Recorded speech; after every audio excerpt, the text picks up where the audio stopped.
35% जो आरक्षण की बात रखी गई है बिहार सरकार की तरफ से अदिति, इसका कितना फायदा नीतीश को मिल सकता है? क्योंकि आधी आबादी का वोट बिहार में बहुत इंपॉर्टेंट है और नीतीश कुमार को बनाए रखने में महिलाओं की भूमिका बहुत ज़्यादा अहम रही है।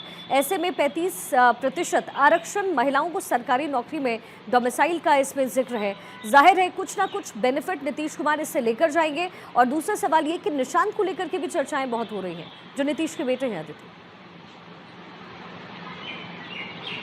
देखिए, चर्चाएं तो नीतीश कुमार की दिल्ली आने की भी हैं।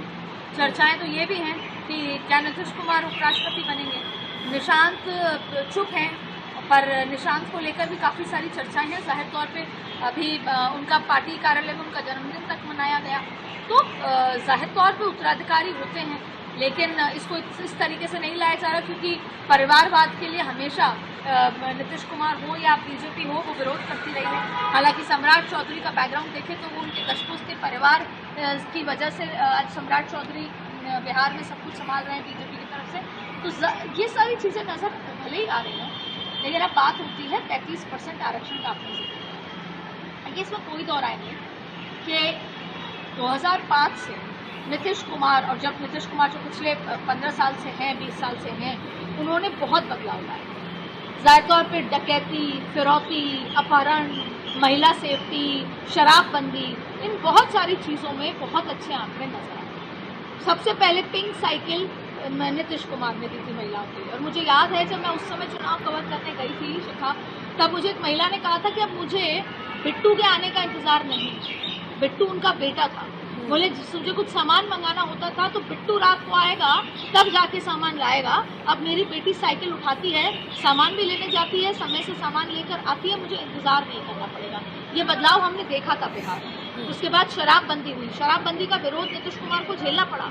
और आज जब हम बात करते हैं फिनेंसिस के इशू की, शराब से सबसे ज़्यादा टैक्स किसी भी राज्य में आता है, लेकिन किसी भी सरकार का ये फैसला लेना कि लॉ एंड ऑर्डर के चलते शराबबंदी की जाएगी, वो टैक्स के लिए एक बहुत बड़ा झटका होता है राज्य सरकार के लिए। लेकिन ये हुआ। ये बात अलग है कि आज भी शराब तस्करी तमाम चीज़ें हैं, लेकिन एक जेनरिक व्यू है कि वो ड्राई स्टेट है और उससे कई महिलाओं के लिए सेफ्टी की बात है। और फिर महिलाओं के लिए असंख्य काम किए गए नीतीश कुमार द्वारा, और महिलाएं इसको मानती हैं। और कहीं ना कहीं बीजेपी ने भी इसको अडॉप्ट किया था। महिला वोट बैंक को कैसे साधना है, बीजेपी ने अडॉप्ट किया। पिछले कई समय में देखा कि महिलाओं ने सत्ता के अंदर, सत्ता के बाहर पॉलिटिकल पार्टीज को किया है। तो एक बार फिर दो वोट बैंक, महिला वोट बैंक और ईबीसी, ये दोनों वोट बैंक को साधने में नीतीश कुमार लगे हुए हैं। ईबीसी पे उनको आंख बंद करके विश्वास है। और अब डोमिसाइल की बात आती है। पहले, अब ये डिबेटेबल सब्जेक्ट है कि क्या उत्तर प्रदेश की महिला बिहार में काम नहीं कर सकती। पहले वो फॉर्म भरती थी और काम करती थी, लेकिन अब इसको डोमिसाइल कर दिया गया है। लेकिन बिहार के लिहाज से देखें तो ये बहुत अच्छा है। 35% महिलाओं को, वो भी बिहार की महिलाओं को, अगर नौकरियां मिलती हैं तो वो अपने आप में महिला सशक्तिकरण का एक बड़ी बात है।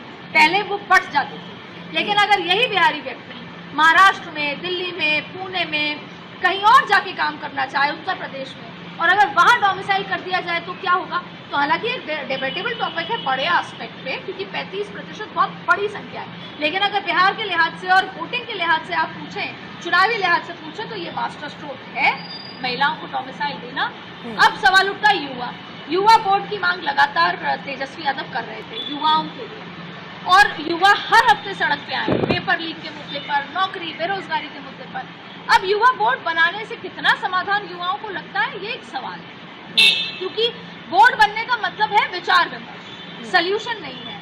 तो जाहिर तौर पे बहुत सारे प्रोज एंड कॉन्स हैं, पर नीतीश कुमार अपने महिला वोट बैंक और ईबीसी वोट बैंक के माध्यम से आगे बढ़ रहे हैं।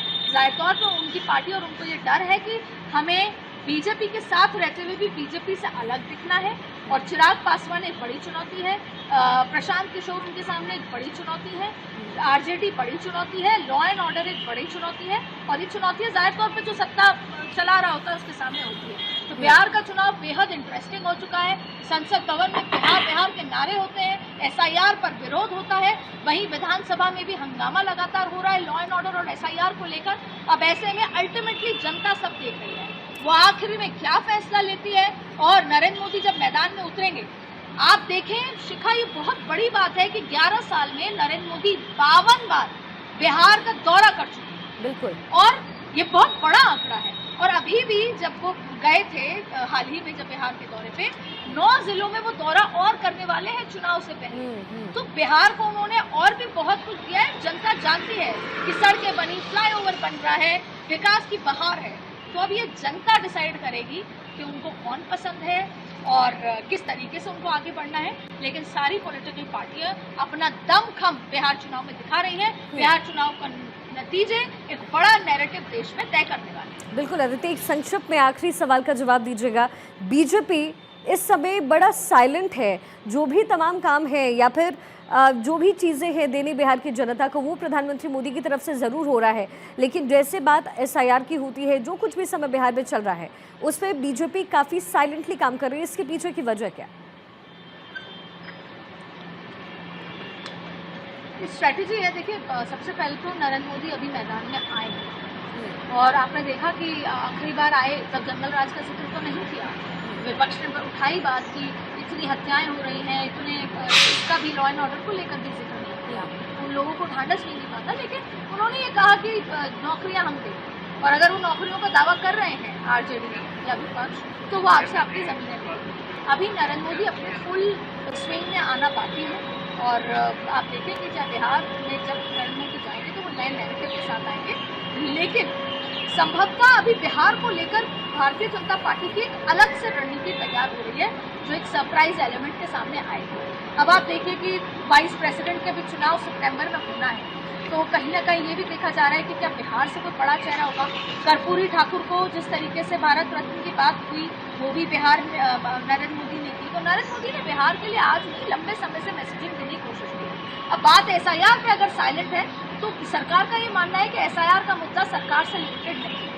अगर सरकार इस पर बोलने लगेगी तो लगेगा कि कहीं ना कहीं सरकार बैक कर रही है। अगर किसी को किसी से दिक्कत है तो वो जाके बात करें। इलेक्शन कमीशन ने राहुल गांधी को इनवाइट किया है, राहुल गांधी नहीं गए, विपक्ष के कुछ लोग गए।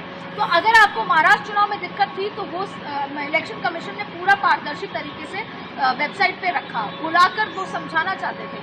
तो अब तय आपको करना है कि आपको इलेक्शन कमीशन से जाकर टेबल टॉक करनी है, क्योंकि आप सुप्रीम कोर्ट भी नहीं गए थे। तो क्योंकि आपने संक्षिप्त में कहा था, तो सुप्रीम कोर्ट भी पॉलिटिकल पार्टीज बाद में गई, पहले दूसरे जो ऑर्गेनाइजेशन है। तो जो विपक्ष है उसका साफ ही मानना है कि उनको आंदोलन खड़े करने हैं जिससे वो मैसेज दे सकें। इसलिए एसआईआर के मुद्दे पर भारतीय जनता पार्टी चुप है। बिल्कुल, तो देखिए बिहार में चुनावी रणनीति इस समय बनाई जा रही है।